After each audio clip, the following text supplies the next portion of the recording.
کر دیا کہ بیٹا اب ادھر آ جا. اس کے بعد دوبارہ پانی منگایا 1-1.5 گھنٹے کے بعد. پھر وہی معاملہ کیا. اب جس طرف دوسری طرف سوکھا تھا وہاں ڈال دیا. ماں نے کہا بیٹا سو جا اس کے اوپر. کہ میں گیلے میں سو. کہاں سو جا بیٹا, ماں کا حق ادا کرنا ہے. کہاں بولے سو جا.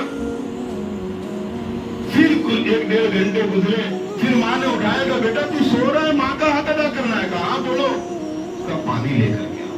پھر پانی لے آیا اور 2 گھونٹ ماں نے پیا اور اپنے بچے کے کپڑے پر ڈال دیا. تو کہنے لگا کہ میری بیوی صحیح کہتی ہے کہ ماں پاگل ہے. میری بیوی صحیح کہتی ہے کہ ماں پاگل ہے. وہ ماں نے کہا بیٹا جب تو پیدا ہوا نے یہ تو پانی ڈالا ہے. تو جس بستر پر پیشاب کرتا تھا میں تجھے سوکھے میں سلا کر کے میں تیرے پیشاب پر سوتی تھی. میں نے کبھی تجھے پاگل نہیں کہا.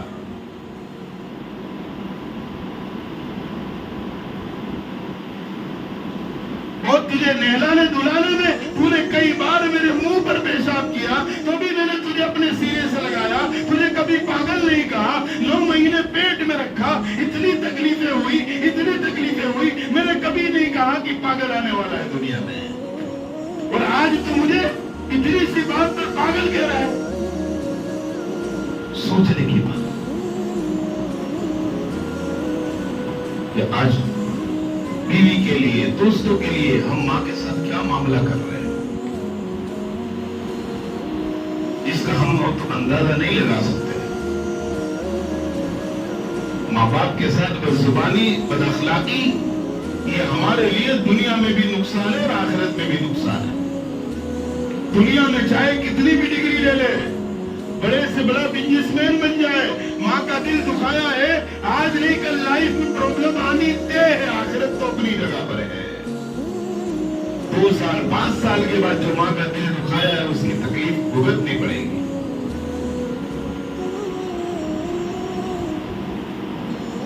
اور جس نے ماں باپ کا دل دکھایا اس کی عبادت اللہ کے یہاں مقبول نہیں ہے. اس کی عبادت اللہ کے یہاں مقبول نہیں ہے. مالک بن دینار رحمت اللہ علیہ مکہ المکرمہ میں بیت اللہ کے سامنے بیٹھے ہوئے ہیں اور 2 فرشتے آئے. وہ فرشتہ, ایک فرشتہ دوسرے سے کہہ رہا ہے کہ بتاؤ اس سال حج میں کتنے لوگ آئے تھے. دوسرے فرشتے نے کہا 4 لاکھ لوگ یہاں پر حج میں آئے تھے. پھر پہلے فرشتے نے کہا کیا سب کی حج قبول ہو گئی. تو دوسرے فرشتے نے کہا کہ سب کی حج قبول ہوئی, صرف ایک آدمی ایسا ہے جس کا حج اللہ نے قبول نہیں کیا. مالک بن دینار رحمت اللہ علیہ اٹھے اور فرشتوں سے کہنے لگے بھائی کہیں وہ مالک بن دینار تو نہیں ہے کہ جس کا حج قبول نہ ہوا ہو, تو مجھے بتلا دو. کہا نہیں آپ نہیں ہیں. مالک بن دینار پھر بھی بیت اللہ کا گلاف پکڑ کے رو رہے, اللہ سے مانگ رہے, معافی مانگ رہے. پھر 2 فرشتے آئے اور پھر وہی سوال جواب ہوا. تو پھر مالک بن دینار نے کہا کہ نام بتاؤ کون ہے وہ. فرشتوں نے کہا کہ فلاں گیٹ نمبر سے بھی وہ داخل ہوں گے تہجد کے وقت میں. جسم پر ایک چادر ہوگی, اڈے کٹے نوجوان ہیں اور وہ بیت اللہ کے پاس آئیں گے, حجر اسود کے پاس کھڑے ہو کر کے اللہ سے دعا مانگیں گے, روتے رہیں گے. دیکھ لینا یہ وہ شخص ہے کہ جس کا حج اللہ نے قبول نہیں کیا ہے. مالک بن دینار رحمت اللہ علیہ انتظار میں بیٹھے ہیں. تہجد کا وقت ہوا, دیکھا کہ ہاں ایک شخص نوجوان داخل ہوا, ہٹا کٹا نوجوان ہے. جب وہ آ کر کے انہوں نے حجر اسود کو استلام کر کے طواف شروع کیا اور کہا لبیک اللہم لبیک. بیت اللہ سے آواز آئی لا لبیک لا لبیک, تیری حج قبول نہیں ہے, تیری لبیک قبول نہیں ہے. مالک بن دینار رحمت اللہ علیہ آگے بڑھے, کہا کہ بھائی آپ نے سنا آپ لبیک پڑھ رہے, وہاں سے لا لبیک کا جواب آ رہا ہے کہ آپ کی لبیک قبول نہیں ہے. آخر کیا مانگ رہا ہے. جس کی لبیک قبول نہیں تھی ان کا نام عبد الرحمن بن شیروان نام تھا. وہ ایران کے رہنے والے تھے. انہوں نے کہا مالک بن دینار یہ 8واں سال ہے میرا, 8 سال سے حج کرنے آتا ہوں اور 8 سال سے لبیک کہتا ہوں, میری لبیک قبول نہیں ہوتی, لا لبیک کا جواب ملتا ہے. مالک بن دینار عبد الرحمن ابن شیروان کے کندھے پر سر رکھ کر کے رونے لگے. کہا بھائی آخر تو نے ایسا کیا کیا ہے کہ سب کی حج قبول, سب کا طواف قبول, صرف تیرے میں لا لبیک کا جواب کیوں آ رہا ہے؟ سائیڈ میں گئے بیٹھے, کہا کہ میری ماں مجھ سے ناراض ہے. کچھ بات چیت پر غصہ آیا تھا, میں نے میری ماں کے اوپر ہاتھ اٹھایا تھا. اس دن سے 8 سال ہو گئے. جب ہر سال حج میں آتا ہوں لیکن میری حج اللہ قبول نہیں کرتا اور لا لبیک فرشتوں کے ذریعے مجھے خود آواز سناتا ہے. تو مالک بن دینار نے کہا کہ بھائی تو اپنی والدہ سے معافی مانگ لو, اپنی امی سے معافی مانگ لو. انہوں نے کہا کہ میرے ہاتھ اٹھانے کے بعد مجھے اتنی شرم آتی ہے کہ میری ہمت ہی نہیں ہوتی کہ ماں کے سامنے جاؤ, نظر ملاؤ. تو مالک بن دینار نے کہا کہ آپ کی والدہ ہے کہاں؟ کہا وہ بھی 8 سال سے حج میں آتی ہے, وہ بھی 8 سال سے حج میں آتی ہے. فلاں جو ایرانیوں کا جو خیمہ لگا ہوا ہے اس خیمے میں آپ جاؤ, خیمہ نمبر یہ, اس میں جا کر کے دیکھو سر پر کپڑا رکھے ہوئے میری والدہ وہاں بیٹھی ہوگی.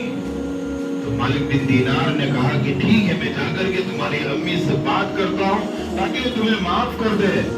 مالک بن دینار رحمت اللہ علیہ گئے اور جا کر کے سلام کیا اور کہا کہ آپ عبد الرحمن ابن شیروان کے والدہ آپ ہیں؟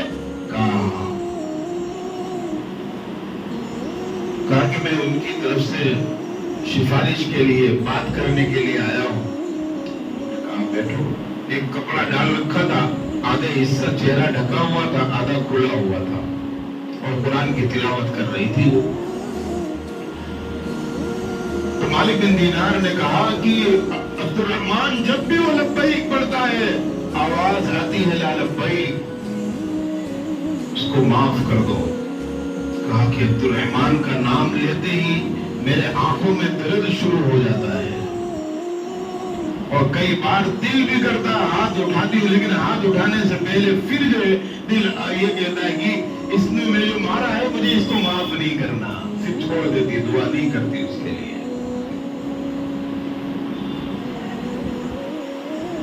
اتنے میں عبد الرحمن بھی پہنچ گئے. اور اس کے بعد مالک بن دینار, واقعہ طویل ہے, مالک بن دینار رحمت اللہ علیہ کی سفارش پر ان کی والدہ نے معاف تو کر دیا اور معاف کرنے کے بعد کہا کہ میرے آنکھ میں درد ہونے لگا. جیسے ہی عبد الرحمن اپنے بیٹے کو معاف کیا, کہا میرے آنکھ میں درد ہو رہا ہے. مالک بن دینار نے کہا کہ آپ اپنے چہرے پر, ان کے بیٹے عبد الرحمن نے بھی کہا امی چہرے پر سے یہ کپڑا اور چادر اتاری ہے. تو جب چادر ہٹائی ہے ان کی والدہ نے تو دیکھا کہ ایک آنکھ ہی نہیں ہے.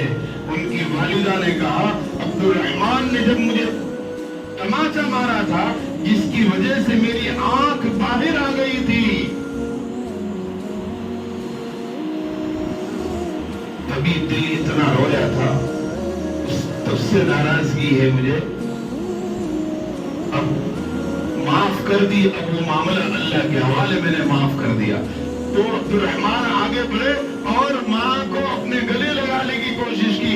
ماں نے سر سے لے کر ہاتھ پھیرا اور ہاتھ پھیرتے پھیرتے جب یہاں نیچے آئی تو دیکھا کہ عبد الرحمن کا ہاتھ ہی نہیں ہے. کہا بیٹا یہ کیا؟ کہا ماں جس دن میں نے تجھ پر ہاتھ اٹھایا تھا بعد میں مجھے بہت افسوس ہوا, اس لیے کہ میں نے میرا یہ ہاتھ میری ماں پر اٹھایا ہے, میں نے اسی دن اپنا یہ ہاتھ کاٹ کر نکال دیا تھا. ماں کی ناراضگی پر اللہ حج جیسی عبادتیں بھی قبول نہیں کرتا ہے. اس کے بعد جب معافی ہوئی تو عرش سے آواز آئی عبد الرحمن پچھلے 8 سال کے بھی حج قبول بولے اب تو ماں کوئی معمولی چیز نہیں ہے، ماں کا مقام بہت اونچا ہے۔ آج ہم ذرا سی بات میں ذرا ہم اپنے بچپنے پر غور کریں کہ جب ہم چھوٹے تھے تو ہمارے ماں باپ نے، بلکہ جس دن ہم دنیا میں آئے ہیں ہمارے ماں باپ نے اپنی چاہتیں ختم کر دی، اپنی تمنائیں ختم کر دی، اپنی آرزویں ختم کر دی، اپنے لیے اچھا کپڑا پہننا چھوڑ کر کے اپنے بچوں کے اچھے کپڑے کی فکر کرنے لگے۔ ہمارے ماں باپ نے اپنی کمائی سے اپنا اچھا کھانا بند کر دیا، اپنی اولاد کو اچھا کھلانے کے لیے ہمارے ماں باپ نے اپنا گھومنا پھرنا بند کر دیا، ہمیں اچھا گھمانے پھرانے کے لیے ہمارے ماں باپ نے اپنی دنیا کی ساری چاہتیں قربان کر کے، باپ صبح سے شام تک تھکتا تھا کہ میرا بیٹا کامیاب ہو جائے، میرا بیٹا اچھا انسان بن جائے، میرا بیٹا دنیا کی ڈگری لے لے، میرا بیٹا اس لائق بن جائے کہ معاشرے میں اس کا مقام ہو۔ آپ کے مقام کو اونچا کرنے کے لیے اپنی حیثیت، اپنی خواہشات کو ماں باپ نے قربان کر دیا، اور آج تم 12 15 18 سال کے جوان ہو کر کے ماں باپ کا کہنا تمہارے دلوں کے اندر نفرت پیدا کرتا ہے، ماں باپ کے سامنے بدزبانی پیدا کرتے ہو، ماں سے بد اخلاقی سے پیش آتے ہو، ماں سے جھگڑا کرتے ہو، باپ کو کیا کہتے ہو، ان کو عقل نہیں، یہ تمہارا زمانہ تھا، یہ ہمارا زمانہ ہے۔ وہ ماں باپ نے اپنی چاہتیں قربان کر کے تمہیں پالا ہے۔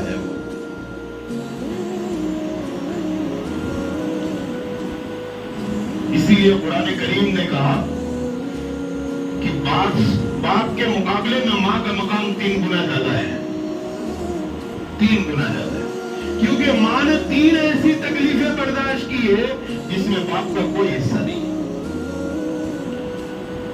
جس میں باپ کا کوئی حصہ نہیں ہے۔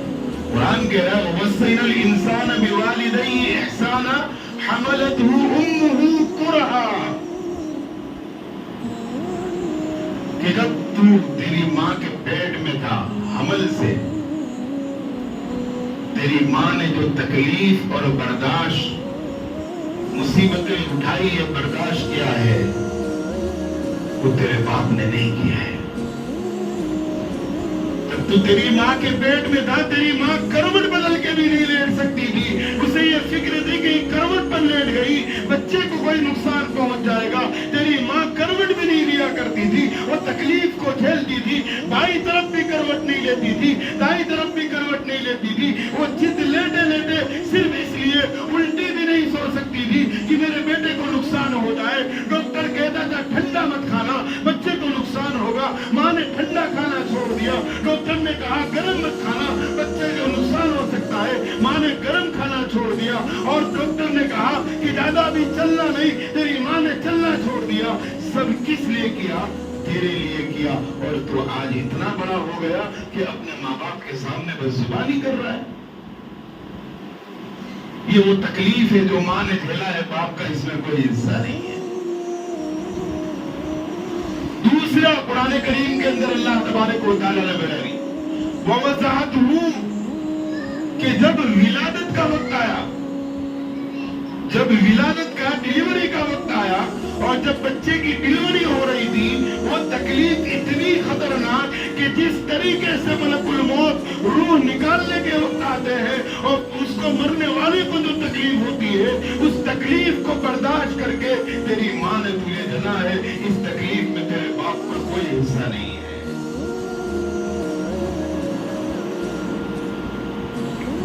سوچے تو صحیح کہ ایک ایسی چھوٹی جگہ سے اللہ نے اولاد دی تو ڈیلیوری کے وقت ماں کو کتنی تکلیف ہوئی ہوگی۔ میرے آقا جناب محمد رسول اللہ نے فرمایا کہ کوئی 7 سال اپنے کندھے پر اپنے ماں باپ کو بٹھا کر کے پیدل حج کرا لے، 7 سال، تو بھی جو ڈیلیوری کے وقت اس کی ماں کی آہ جو پہلے نکلتی ہے درد کی وجہ سے، اس کا بھی حق ادا نہیں ہو سکتا ہے۔ تیسری چیز، ماں نے اپنے جسم کے جوہر سے جو دودھ بنا تھا وہ دودھ تجھے پلایا ہے، اور 2-2.5 سال تک دودھ پلانے کے ساتھ تیرے پیشاب پاخانے اور گندگی کو صاف کیا ہے، وہ تکلیف ماں نے جھیلا ہے، اور تجھے رات رات رویا کرتا تھا، 1 گھنٹہ سکون سے نہیں سوتا تھا، تیرے پیچھے تیری ماں نے اپنے کئی راتیں اپنی نیند قربان کی ہے، تب جا کر کے تو اس لائق بنا ہے۔ اور آج تو